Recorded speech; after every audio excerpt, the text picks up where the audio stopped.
WBCS এর জন্য আমাদেরকে কি পড়তে হবে?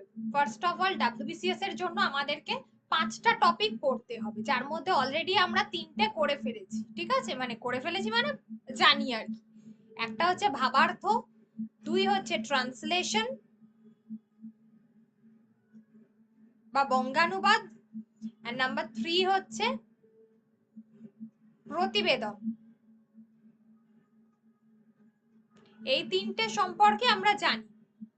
এই 3টে করে অর্থাৎ 40 নম্বর করে এক একটাতে ইচ রয়েছে, 120 হলো।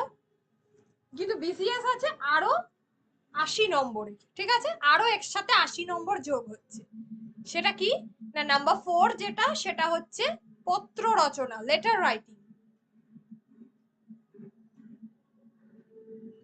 নাম্বার 5 হচ্ছে কি, বোধ পরীক্ষণ।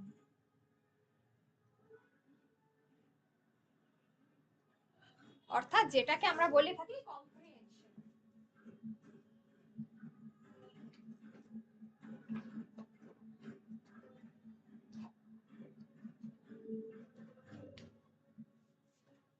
যেহেতু প্রত্যেকটা পরীক্ষার সঙ্গে প্রথম 3টে টপিক কমন, এইজন্য এই 3টে টপিক আমি বেশি করে সাধারণত অন্যান্য এক্সামের সাথে করাই, বিসিএস পরীক্ষার সময় সাধারণত বাকি দুটো পড়াই। ঠিক আছে, তো একটু আধটু শিখিয়ে রাখি, অ্যাটলিস্ট নিয়মটা তোমরা শিখে রাখো, তারপর এটা করে প্র্যাকটিস করলেই হয়ে যাবে।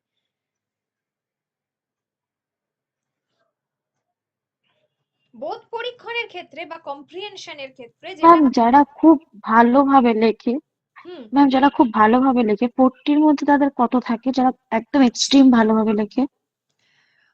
দেখো, একটা তো এখনকার দিনে কি বলবো, অন্তত তো অ্যাবভ 25 তো তাদেরকে দেওয়াই হবে। তবে এখন যা স্কোরিং পেপার, সাধারণত ওই নম্বর কাটার জায়গায় টিচাররা থাকছে না, তবে ধরে রাখতে পারো অ্যাবভ 25 থেকে অ্যাবভ 25 দেবে। ঠিক আছে, এখন তো অনেক নম্বর একটা টাইমে বাংলা ইংরাজিতে দেওয়াই হতো না, খুব কম, যেমন খাতা দেখা হয় নর্মালি, তো এখন তো ব্যাপারগুলো অনেক বেশি ইজি হয়েছে, স্কোরিং হয়েছে পেপারগুলো। 200-র মধ্যে 120 নম্বরের এইগুলো হ্যাঁ, থাকলে বাকি 80 নম্বরে কি থাকে?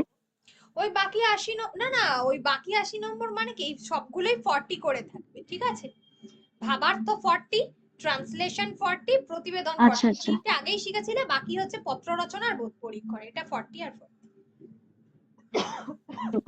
ওকে।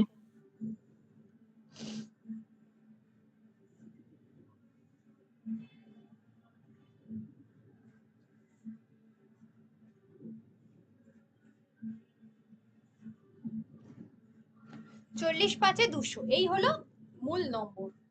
এবার ভাবার্থ এই বোধ পরীক্ষণ করতে গেলে যেটা আমাদের দরকার, সেটা হচ্ছে একটা প্যাসেজ দেবে, তার থেকে 4টে প্রশ্ন, 4টে অথবা 5টা প্রশ্ন, 4টেই দেবে। ঠিক আছে, 10-10 করে থাকবে, 4টে প্রশ্ন থাকবে। এবার প্রশ্নটাকে ভেঙেও আসতে পারে। এখন স্কোরিং করার জন্য একটা প্রশ্নকে অনেক সময় কি করছে, দিচ্ছে সিঙ্গেল কোশ্চেন দিচ্ছে, আবার একটার মধ্যে দুটো প্রশ্ন করে দিচ্ছে। মানে সাপোজ হচ্ছে আমি যদি বলি যে প্রশ্নটাতে 10 আছে, তাহলে 5-5 করে দিচ্ছে।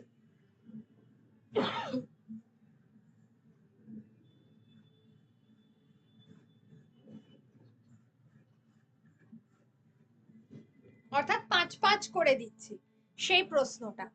মানে তাহলে আমাকে কটা প্রশ্নের উত্তর করতে হবে, একটা প্যাসেজ থেকে মোট 4টে প্রশ্নের উত্তর করতে হবে। প্রত্যেকটাতে থাকছে 10 10, 10 × 4 40, এই হ্যাঁ 40। এবারে এই 10 নম্বরে দেখা গেল প্রথম কোয়েশ্চেনটাতে 5-5ও দিয়ে দিল, কি প্রথম দুটো হয়তো 5-5 করে দিল, দেন পরের গুলো 10-10 করে দিল। এবার এই 10 নম্বর মানে এটা নয় যে অনেক অনেক দিয়ে পাতা ভর্তি করে লিখতে হবে, একদম নয়। ম্যাক্সিমাম 50টা ওয়ার্ডে লিখতে হবে। 10 নম্বর থাকুক, কিন্তু আমাকে উত্তর লিখতে হবে 50 থেকে 60টা ওয়ার্ড বা 100টা ওয়ার্ড, এর বেশি নয়।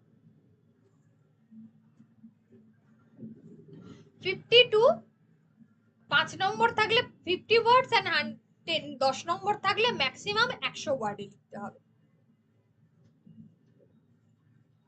এর থেকে বেশি আমি কিন্তু লিখবো না। যেমন আমি এক্ষুনি যে প্যাসেজটা পড়াবো বা লেখাবো, মানে যেটা আর কি দেখাবো, সেই প্যাসেজের কোয়েশ্চেন কিন্তু ওই রকম লেখার কোনো স্কোপই নেই, ঠিক আছে? অত বেশি লেখার কোনো স্কোপই নেই। তাই যে প্যাসেজের মধ্যে লেখার স্কোপ নেই, অবশ্যই সেখানে কিন্তু আমি আজে বাজে লিখে প্যাসেজটাকে ভরাবো না। আর বাইরে থেকে আমি কিছু নিতে পারবো না, নাম্বার 1। নাম্বার 2 হচ্ছে আমি প্যাসেজের কোনো বাক্যকে অ্যাজ ইট ইজ তুলে দিতে পারবো না। প্যাসেজের কোনো বাক্যকে আমি অ্যাজ ইট ইজ তুলে দিতে পারবো না, বাইরে থেকে আমি কোনো কিছু নিতেও পারবো না, ঠিক আছে? এবার আজকে যেটা দিয়েছে যে প্যাসেজটা, সেটা আমি বলছি। এটা গেল নিয়মগুলো। তাহলে কম্প্রিহেনশনের ক্ষেত্রে আমাকে মাথায় রাখতে হবে বাইরের কোনো প্যাসেজ আমি নেব না। এই বাইরের কোনো বাইরের প্যাসেজটার বাইরে গিয়ে আমি কিছু লিখবো না, যা ভেতরে লেখা আছে সেখান থেকেই আমাকে লিখতে হবে, 1 নম্বর। 2 নম্বর হচ্ছে অ্যাজ ইট ইজ কোনো সেন্টেন্স, প্যাসেজের কোনো একদম সেম কোনো সেন্টেন্স আমি উত্তরের ক্ষেত্রে তুলে দেব না। বক্তব্যটা ভালো করে বুঝতে হবে, তারপর সেটা সহজ সরল নিজের ভাষায় উত্তরটা লিখতে হবে। সাধু চলিত আমি মেশাবো না।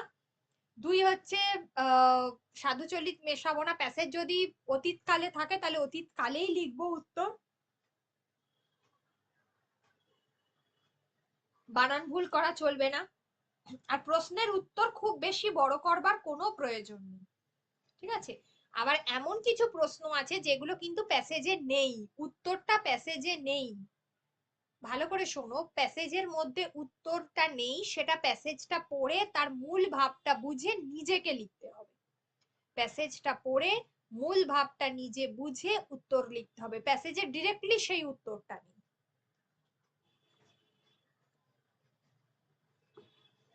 এটা গেল বোধ পরীক্ষণের মূল নিয়ম। তাহলে ফার্স্ট আমি আলোচনা করলাম বোধ পরীক্ষণের নিয়মটা।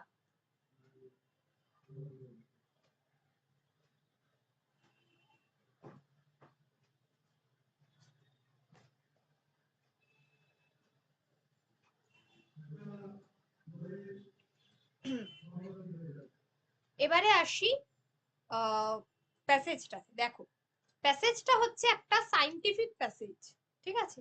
কঠিন নয়, একটা সাইন্টিফিক প্যাসেজ, ছোটখাটো, যেটা ডাব্লিউবিসিএস এর 2020 সালে এসেছিল এই প্যাসেজটা, 2020-তে।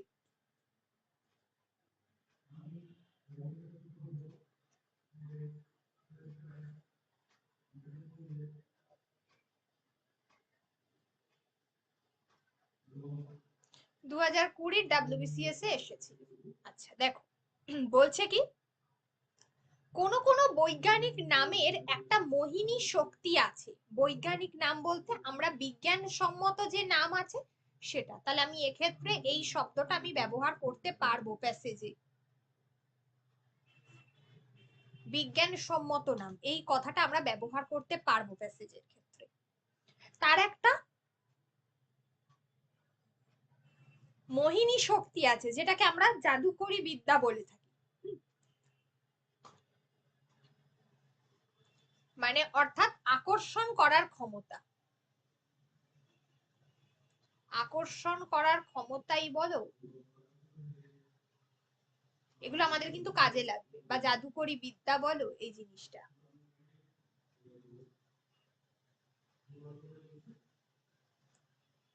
লোকে সেই নাম শিখিলে স্থানে অস্থানে প্রয়োগ করে।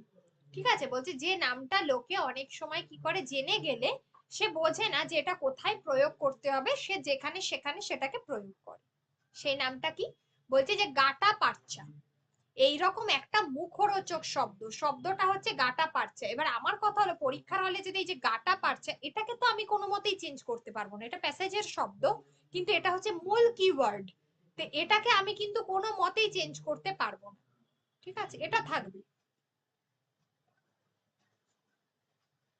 ফাউন্টেন পেন, ঝর্ণা কলম যেটাকে আমরা বলি, চিরুনি, চশমার ফ্রেম প্রভৃতি বহু উপাদানকে লোকে নির্বিচারে গাটা পারছা বলে। তার মানে এই যে ফাউন্টেন পেন, চিরুনি, চশমার ফ্রেম এগুলোকে লোকে যে গাটা পারছা বলে, তার মানে লোকে এটা সম্পর্কে জানে না তাই ভুল বলে। গাটা পারছা আসলে হচ্ছে রবারের ন্যায় বৃক্ষ বিশেষের নিঃসন্দ। মানে নিঃসন্দ বলতে আমরা কি বুঝি? রস।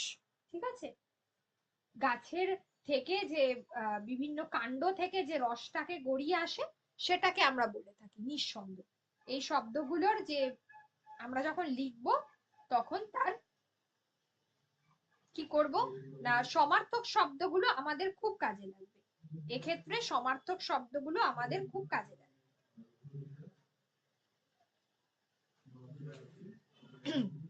নিঃসন্দ, ইহাতে বৈদ্যুতিক তারের আবরণ হয়, জলরোধক বার্নিশ হয়, ডাক্তারি চিকিৎসায় ইহার পাত ব্যবহৃত হয়। ঠিক আছে, অর্থাৎ কি বলতে চাইছে যে এক ধরনের যেটা হচ্ছে নির্যাস বা রস, সেটাকে আমরা বলছি, যেটা গাছ থেকে খুব ঘন একটা পদার্থ কাণ্ড থেকে যেটা বেরিয়ে আসে, যেটা কি করে মূলত বৈদ্যুতিক তারের আবরণে ব্যবহার করা হয়। জল, বার্নিশ আমরা দেখি না, বার্নিশ রং করতে ব্যবহার, কোনো কিছুতে যাতে ওই জল লেগে নষ্ট না হয় সেগুলোতে ওই ব্যবহার করা হয়। ঠিক আছে, ডাক্তারি চিকিৎসায় ইহাকে পাত হিসেবে ব্যবহার করা হয়, কিন্তু সাধারণত লোকে যাহাকে গাটা পারছা বলে তাহা কিন্তু অন্য বস্তু। মানে লোক যেটাকে গাটা পারছা বলে ভাবে সেটা আসলে এটা কিন্তু নয়, সেটা হচ্ছে আলাদা। আজকাল যে সকল শৃঙ্গবৎ কৃত্রিম পদার্থ প্রস্তুত হইতেছে তাহার কথা সংক্ষেপে বলিতেছি। বলছে আজকাল বেশ কিছু কৃত্রিম আর্টিফিশিয়াল জিনিসপত্র তৈরি হচ্ছে। সেই আর্টিফিশিয়াল গুলো কি কি? সেগুলো হচ্ছে নাইট্রিক অ্যাসিড, যেগুলো হচ্ছে তুলা। ঠিক আছে, যেগুলো কি কি? একটা হচ্ছে নাইট্রিক অ্যাসিড, আর হচ্ছে তুলা, আর কি?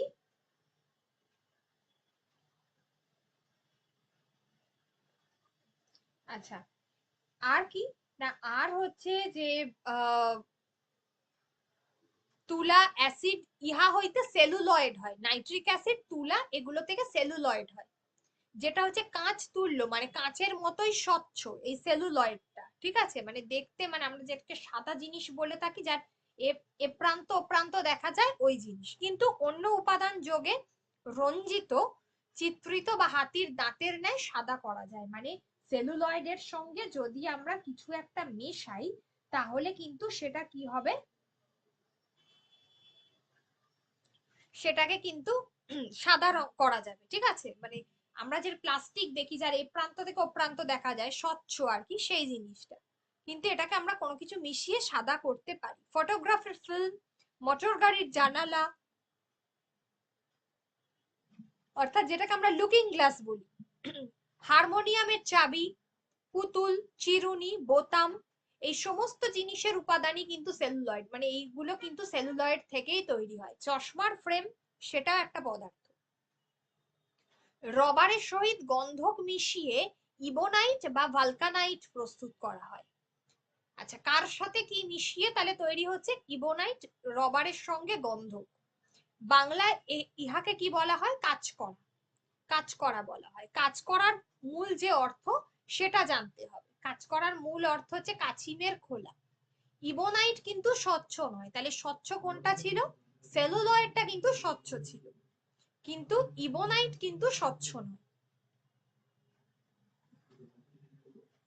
ইহা হইতে ফাউন্টেন পেন, চিরুনি প্রস্তুত করা হয়। তাহলে ইবোনাইট থেকে কি তৈরি করা হয়?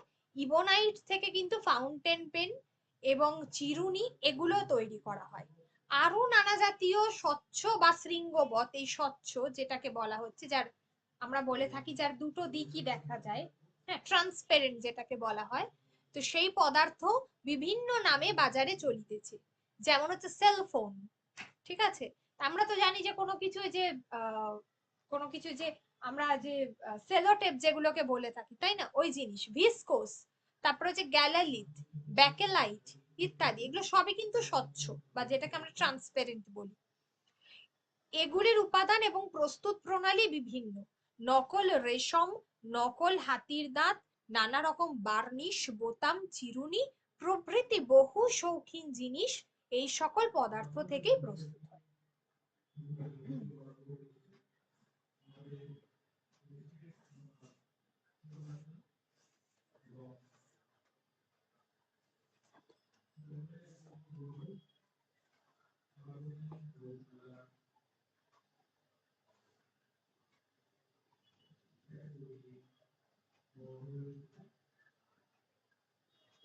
আরো নানা জাতীয় স্বচ্ছ শৃঙ্গাপদ পদার্থ বিভিন্ন নামে বাজারে চলছে। ঠিক আছে, তাহলে এইগুলো, এই যে নকল রেশম, হাতির দাঁত, বার্নিশ, বোতাম, চিরুনি বহু শৌখিন জিনিস এই সমস্ত পদার্থ থেকে তৈরি হয়। হলো, তাহলে আমার ফার্স্ট কোয়েশ্চেন এটাই বলছে যে গাটা পারছা কি। তাহলে গাটা পারছা কি এবং এর উপকারিতা কোথায় কোথায় দেখা যায়। তাহলে যদি সেইটা হয় তাহলে আমার উত্তর কি হবে?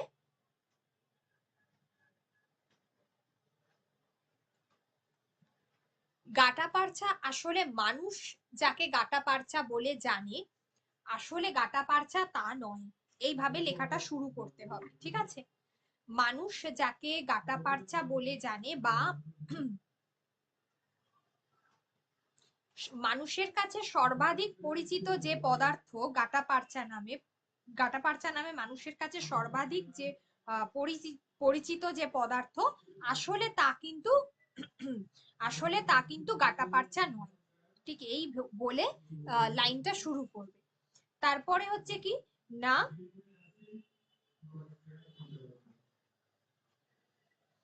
এই শব্দের মধ্যে একটা একটা যে বলেছে যে একটা মোহিনী শক্তি আছে, অর্থাৎ কিনা এই বিজ্ঞানসম্মত নাম, কিছু কিছু পদার্থের বিজ্ঞানসম্মত নাম দেখেই আমরা খুব মানে সেগুলো মানুষকে খুব আকৃষ্ট করে, এইভাবে লিখতে হবে। ঠিক আছে, কিছু কিছু পদার্থ যেগুলো মানুষকে তার বিজ্ঞানসম্মত নামের দ্বারাই খুবই আকৃষ্ট করে।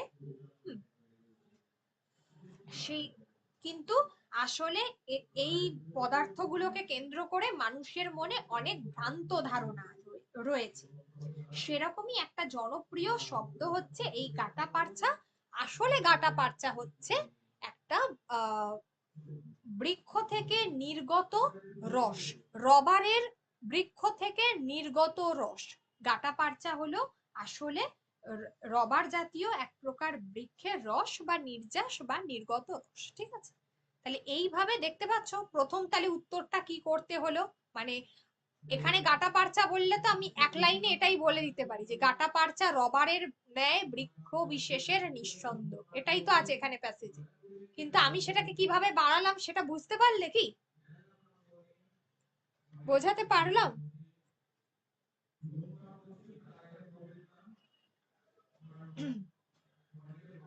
এটাতে একদম মানে প্রথম, ম্যাম ইউটিলিটি গুলোকে মেনশন করে। হ্যাঁ এটাতে একদম প্রথম, সেই জন্য প্রথম প্রথম একটু অসুবিধা হবে, তারপর ঠিক হয়ে যাবে। দেখা যাক, এমনি বোঝা যাচ্ছে কিন্তু নিজে লিখতে গেলে তো উল্টো পাল্টা হয়ে যায়। হ্যাঁ এটা তো ফার্স্ট টাইম দেখে নিতে হবে যে আগে কিভাবে লিখতে হবে। আচ্ছা, এবার হলো যে সেকেন্ড যে কোয়েশ্চেনটা করেছে, তাহলে এটা প্রথমটা এইভাবে লেখো যে বলছি আমি, লিখে নিতে পারো। ফার্স্ট কোয়েশ্চেনটা লেখো, উত্তরটা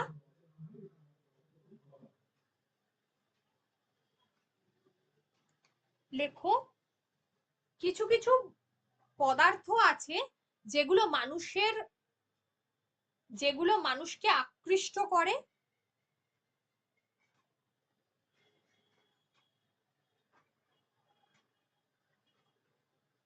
কিছু পদার্থ রয়েছে যেগুলো মানুষকে আকৃষ্ট করে বিজ্ঞানসম্মত নামের দ্বারা, বিজ্ঞানসম্মত নামের দ্বারা।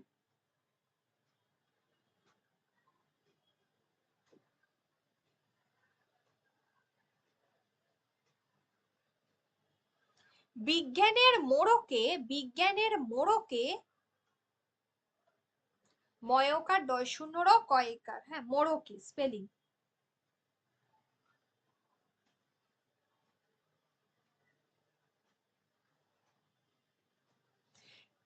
এই জাতীয় পদার্থ সম্পর্কে মানুষের মনে ভ্রান্ত ধারণা তৈরি হয়েছে। এই জাতীয় পদার্থ সম্পর্কে মানুষের মনে ভ্রান্ত ধারণা তৈরি হয়েছে বা ভুল ধারণা তৈরি হয়েছে।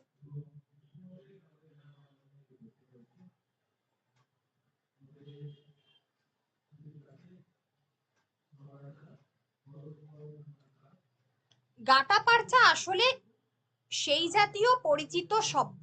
গাটাপারচা আসলে সেই জাতীয় পরিচিত শব্দ।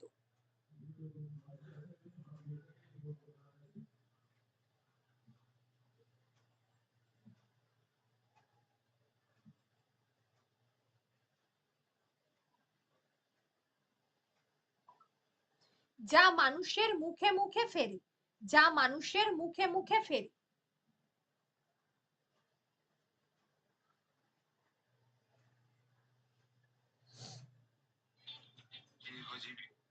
যা মানুষের মুখে মুখে ফেরে। হয়েছে?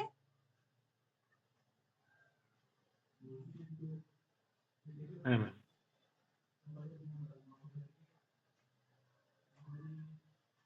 আচ্ছা,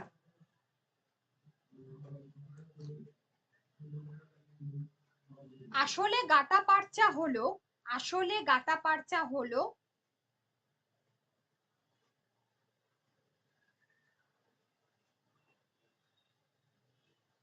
রবার জাতীয় বৃক্ষ থেকে, রবার জাতীয় বৃক্ষ বা গাছ, রবার জাতীয় বৃক্ষ থেকে নির্গত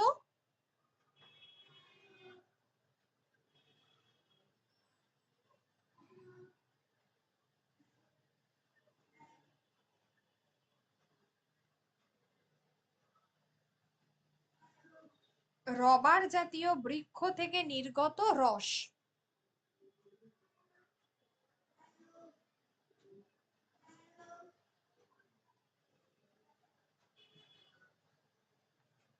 হলো? তাহলে ফার্স্ট কোয়েশ্চেনের উত্তর এইটা, মানে কয়ের প্রথমটা। এবার বলছে এর উপকারিতা কোথায় কোথায় দেখা যায়। প্রথমত এটা বৈদ্যুতিক তারের আবরণ হয়। আচ্ছা, জলরোধক বার্নিশ হয়। ডাক্তারি চিকিৎসায় ইহার পাত ব্যবহৃত হয়। তাহলে এই তিনটে জায়গায় এটাকে ব্যবহার করা যায়। তাহলে আমরা প্রথমেই লিখব যে গাটাপারচার মানুষের দৈনন্দিন জীবনে, লেখো আগে, মানুষের দৈনন্দিন জীবনে গাটাপারচার ভূমিকা অনেক। গাটাপারচার ভূমিকা অনেক।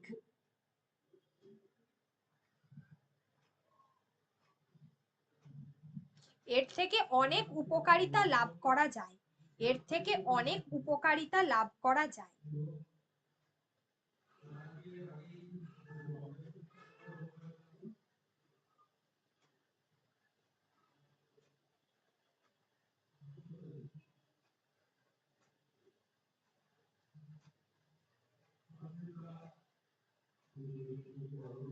এর থেকে অনেক উপকারিতা লাভ করা যায়। গাটাপারচা দিয়ে বৈদ্যুতিক তারের আবরণ তৈরি হয়। গাটাপারচা দিয়ে বৈদ্যুতিক তারের আবরণ তৈরি হয়।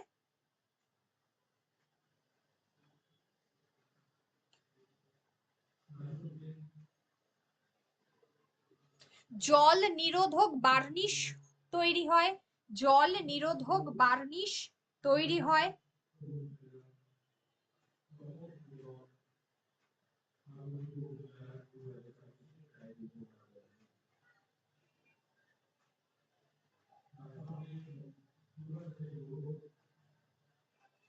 ডাক্তারি চিকিৎসার ক্ষেত্রে, ডাক্তারি চিকিৎসার ক্ষেত্রে গাটাপারচার পাত ব্যবহার করা হয়। ডাক্তারি চিকিৎসার ক্ষেত্রে গাটাপারচার পাত ব্যবহার করা হয়।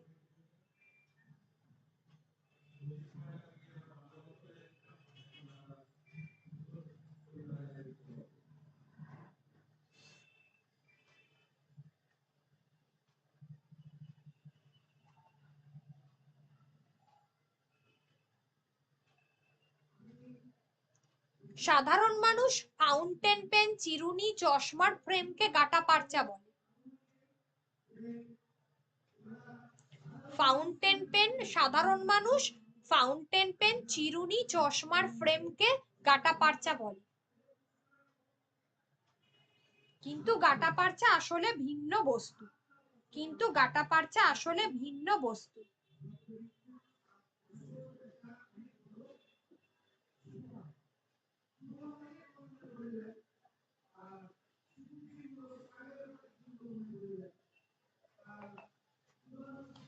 কিন্তু গাটাপারচা আসলে ভিন্ন বস্তু। তাহলে প্রথমটার উত্তর হলো এইটা।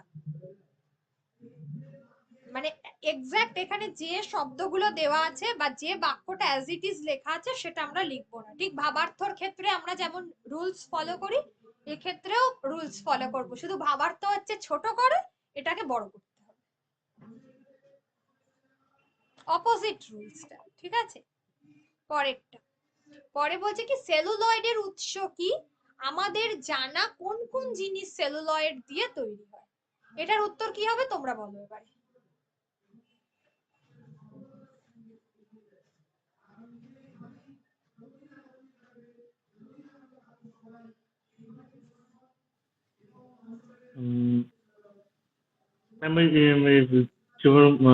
বন্য প্রাণীর শিঙের থেকে যে সেলুলয়েড পাওয়া যায়, তারপরে কৃত্রিম ভাবে যেমন নাইট্রিক অ্যাসিড তুলা থেকে যে সেলুলয়েড হয়, বিজ্ঞানের উন্নতির ফলে কাঁচের মতো স্বচ্ছ যে ওরম ওরম এই শিং জাতীয় কৃত্রিম পদার্থ থেকে, শিং জাতীয় কৃত্রিম পদার্থ তৈরি হচ্ছে এবং সেখান থেকে সেলুলয়েড প্রস্তুত করা হয়, সেখান থেকে সেলুলয়েড প্রস্তুত করা হয়। নাইট্রিক অ্যাসিড, তুলা ইত্যাদি থেকে সেলুলয়েড তৈরি হয়। নাইট্রিক অ্যাসিড, তুলা এগুলি থেকে সেলুলয়েড তৈরি হয়। তাহলে সেলুলয়েডের উৎস হলো এইটা। পরেরটা বলছে যে আমাদের জানা কোন কোন জিনিস সেলুলয়েড দিয়ে তৈরি হয়। কোন কোন জিনিস?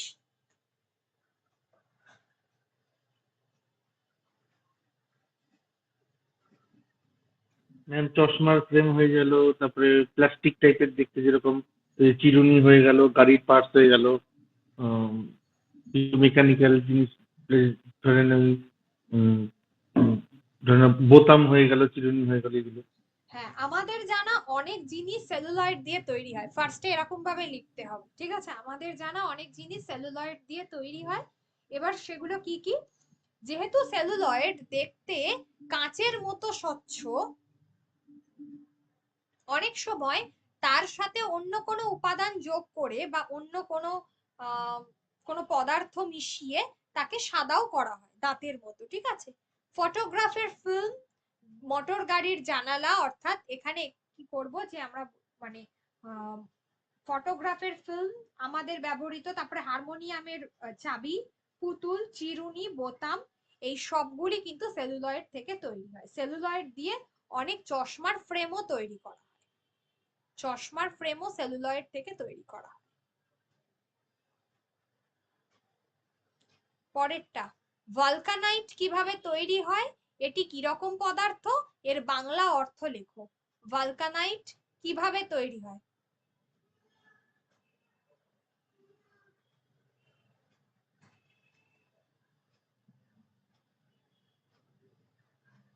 ভলকানাইট কাকে বলে? গন্ধকের সাথে রবারের গন্ধকের সাথে রবার মেশানো থাকে। বিষয় হচ্ছে যে ইবোনাইট কথাটা আছে, ইবোনাইট, এই ইবোনাইটই হচ্ছে ভলকানাইট। এটা ঘুরিয়ে দিয়েছে প্রশ্নটা, সবাই ভাববে এটা কি, অ্যাকচুয়ালি ইবোনাইটটাই হচ্ছে ভলকানাইট। ঠিক আছে, তো যখন আমরা এটাকে লিখব যে পরীক্ষাগারে বিজ্ঞানের জন্য বা বিজ্ঞানের আবিষ্কারের ফলে পরীক্ষাগারে বিভিন্ন জাতীয় পদার্থ তৈরি হচ্ছে, কৃত্রিম পদার্থ নিয়মিত তৈরি হয় প্রত্যেক, সেই জাতীয়ই একটা পদার্থ হচ্ছে ভলকানাইট বা ইবোনাইট। কিভাবে তৈরি হয় না, রবারের সঙ্গে গন্ধক মিশিয়ে, রবারের সঙ্গে সহিত দেব না, গন্ধক মিশিয়ে এই ইবোনাইট বা ভলকানাইট প্রস্তুত হয়। এই যে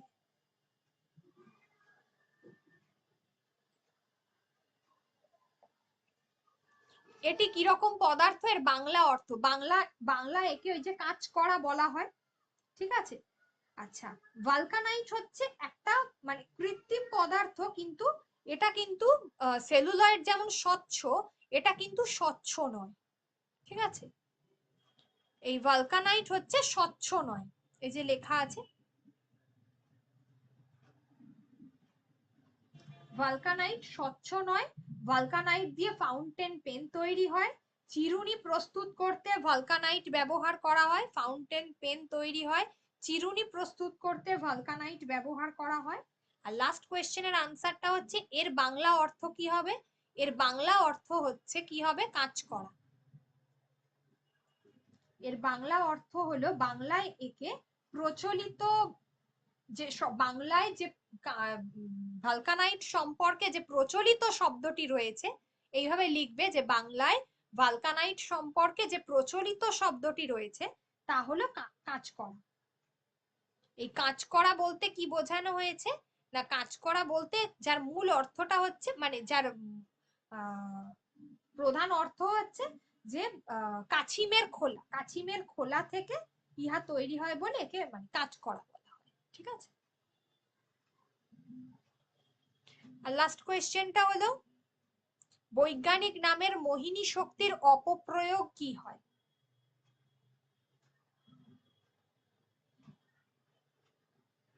এই প্রশ্নটার উত্তরটা এবার দাও। এটা কিন্তু একটা কোয়েশ্চেন থাকবে যেটা প্যাসেজে থাকবে না, যেটা তোমার উত্তরটা ম্যাম মোহিনী শক্তি মানে কি, মানে কি কি বলতে চাইছে? হ্যাঁ, বৈজ্ঞানিক নামের মোহিনী শক্তির অপপ্রয়োগ কিভাবে হয়, মানে মানুষ বোঝে না, মানুষ একটা কোনো ভুল ধারণা থেকে তার মনে হয় যে এটা এই জিনিসটা, মানে ওই যে যেমন ওই যে গাটা পারচা, মানুষের মনে করে যে গাটা পারচা বোধহয় এইটা, কিন্তু আসলে তো তা নয়, ওটা তো রবারের গাছের রস, তাই তো, রবারের থেকে। কিন্তু মানুষ ভেবেছে কি ওটা হচ্ছে ফাউন্টেন পেন, চশমার ফ্রেম, চিরুনি, এইগুলোকে গাটা পারচা বলে থাকে। তো এই যে মানুষের মনে একটা ভ্রান্ত ধারণা তৈরি হচ্ছে, মোহিনী কি এইটাই হচ্ছে তার অপপ্রয়োগ, ঠিক আছে? অর্থাৎ মানুষ বিজ্ঞান সম্পর্কে সঠিকভাবে না তার ব্যাখ্যাটা জানে না, এটা হচ্ছে মানুষের একটা, এই যে এই প্রশ্নটা কিন্তু বারবার বলে দিচ্ছি, এটা কিন্তু দেখো একটা প্যাসেজের মধ্যে নেই, এটা তোমাকে এর ভাবটা তোমাকে বোঝাতে হবে। তো মানুষের মধ্যে এই কনসেপ্টটা কেন আসে, মানুষের মনে কেন বিজ্ঞান সম্পর্কে ধারণা গড়ে ওঠে না? তার কারণ হচ্ছে মানুষ অবশ্যই কুসংস্কারে আচ্ছন্ন। তো সেই কারণে মানুষের মনে প্রাচীন কুসংস্কার মানুষের মনে এখনো পর্যন্ত গভীরভাবে রয়েছে, এবং তারই ফলশ্রুতি দেখা যায় যে বিভিন্ন ভুল কোনো পদার্থকে, ভুল কোনো পদার্থকে মানুষ কি করছে না, ভুল কোনো পদার্থকে মানুষ সেটাকে কি বলবো, সেটাকে আর কি ওই ভুল বিবরণ দিচ্ছে, হ্যাঁ, তার তার মনে ল্যাক অফ নলেজের জন্য। ধারণা তৈরি হচ্ছে। সেই জাতীয়ই একটা শব্দ হচ্ছে এই গাটা পারচা বলে। আসলে গাটা পারচাটা কি আর মানুষ গাটা পারচা সম্পর্কে কি ভাবে সেইটা দেবে। আর সিমিলারলি হচ্ছে মানুষ আসলে ওই ইবোনাইটটা যে কি সেটা দেবে, এবং মানুষ ইবোনাইটকে কি বলে, মানুষ তো কাজ করা বলে, আসলে কাছিমের খোলা থেকে এটা উৎপত্তি, কিন্তু আসলে ইবোনাইট হচ্ছে রবারের সঙ্গে গন্ধক মিশিয়ে ইবোনাইট বা ভালকানাইট তৈরি করা হয়। এটা কিন্তু একেবারেই স্বচ্ছ নয়। আর এটা কি করে না, ফাউন্টেন পেন এবং চিরুনি প্রস্তুত করতে ব্যবহার করা হয়।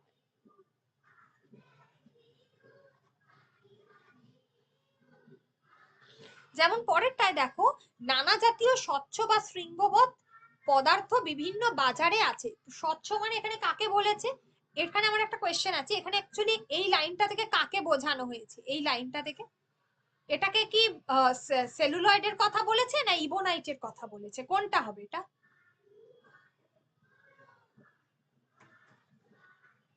সেলুলয়েড, এটা একদম সেলুলয়েডের কথা বলা হচ্ছে, যেহেতু এটা স্বচ্ছ। সেলোফোন, ভিসকোস, গ্যালালিথ, ব্যাকেলাইট, এগুলোর উপাদান এবং প্রস্তুত প্রণালী হচ্ছে বিভিন্ন রকম, যেমন নকল রেশম, নকল হাতির দাঁত, বার্নিশ, যেটা আমি বললাম যে বার্নিশ ব্যবহারে লাগে, তারপর হচ্ছে বোতাম, চিরুনি, এই সমস্ত শৌখিন দ্রব্য, বহু শৌখিন জিনিস ওই সকল পদার্থ থেকে তৈরি, মানে সেলুলয়েড থেকে তৈরি হয়। এটাই হলো আসল। তো ওই জিনিসটাকে লিখতে হবে, বাট ঘুরিয়ে ফিরিয়ে লিখতে হবে, ঠিক আছে? এটা হলো, যত বেশি তুমি প্র্যাকটিস করবে তত, আগে প্রথম প্রথম ছোট ছোট দিয়ে শুরু করো, খুব বেশি বড় দেওয়ার এই মুহূর্তে দরকার নেই। আমি প্রথমে 2-3টে এই 4টে-5টা করাবো, দিয়ে আবার স্টপ করে অন্য টপিক করাবো, কিন্তু খুব বেশি কঠিন প্রথমে করার দরকার নেই, ছোট ছোট করে করো, তাহলে সেটাই হবে। যেমন আমি বলছি, আমি এই আরেকটা প্যাসেজ দেব, একদম এটা প্রত্যেকের জানা একটা প্যাসেজ, যেটা হচ্ছে পোস্টমাস্টার, রবীন্দ্রনাথের যে পোস্টমাস্টার রয়েছে সেটার একটা প্যাসেজ দেব। তো সেটা নিজে আমাকে ভেবে বলবে তো নেক্সট দিনকে যে কি হবে।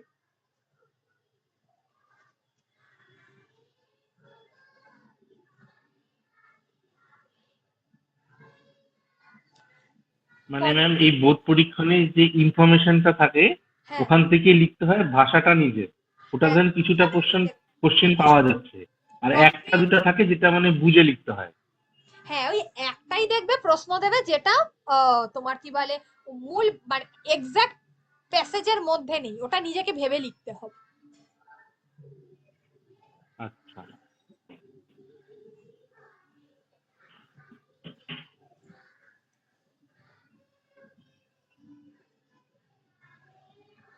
দেখবে আমি যে পোস্টমাস্টার থেকে দেব, ওখানেই আছে যে পোস্টমাস্টার মানে তার পোস্টমাস্টার যে গ্রাম এবং যে তার যে অফিস, তার যে বর্ণনাটা দিয়েছিল সেই বর্ণনাটা চাইছে, এবার সেটা বুঝে লিখতে হবে। যেহেতু প্যাসেজটা সাধু ভাষায় রয়েছে, ওই জন্য বুঝে লিখতে হবে। এটা প্রথম 2-3টা করতে করতে অভ্যাস হয়ে যায়।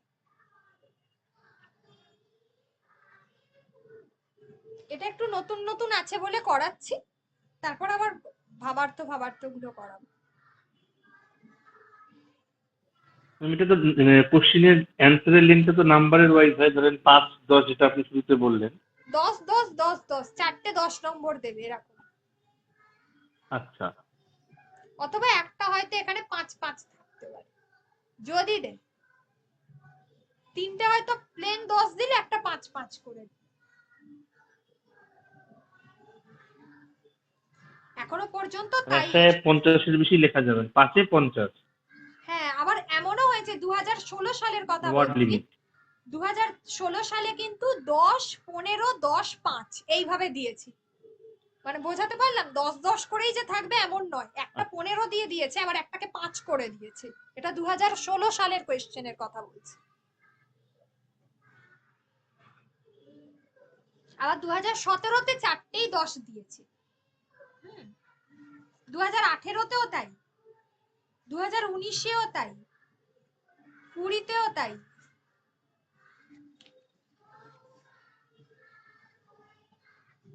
21-এও তাই। এরকম মানে কখন ওরা কিরকম দেবে, ওই এক এক বছর একটু গন্ডগোল করে। নচেত যেমন 2015 সালের প্রশ্ন কিন্তু কঠিন ছিল। হ্যাঁ, 2015 সালে তুমি জানোই যে বঙ্গানুবাদটা টাফ ছিল। ওই বারে করেছে কি 10 নম্বর দিয়েছে একটা প্রশ্নে, আর একটাতে দিয়েছে 12, আর একটা দিয়েছে 8, তাহলে 12 আর 8-এ হচ্ছে 20, 20 আর 10-এ 30, 30 আর একটা দিয়েছে 10।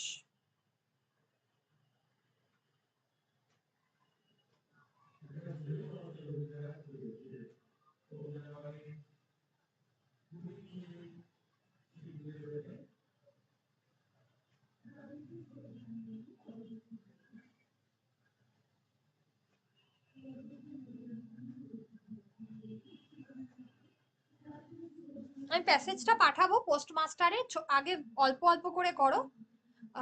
দেখি আমি আবার মঙ্গল বুধবার করে আবার ক্লাস করাবো, ঠিক আছে?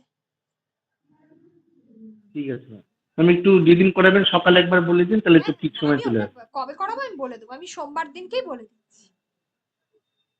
আচ্ছা, মঙ্গল অথবা বুধবার ধরে রাখো, আমি করাবো ক্লাস, দেখছি একটা এক্সট্রা ক্লাস করিয়ে দেবো এর মধ্যে। এইটা 2-3 দিন 4 দিন করাই, তারপরে আবার ওই টপিক গুলোতে করাচ্ছি, ঠিক আছে?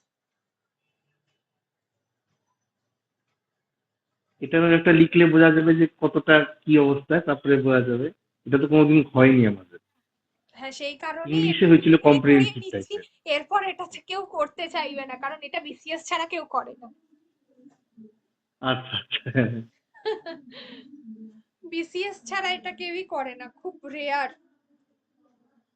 কারণ এরপর আর সবাই এসে গেলে ওরা কেউ করতে চাইবে না এইসব। যার জন্য এটা প্রথমেই একটু করিয়ে নিই।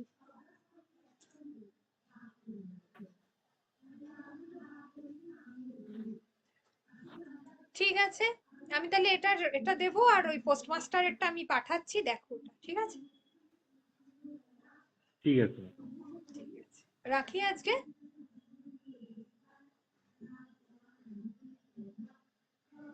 হ্যাঁ ম্যাম।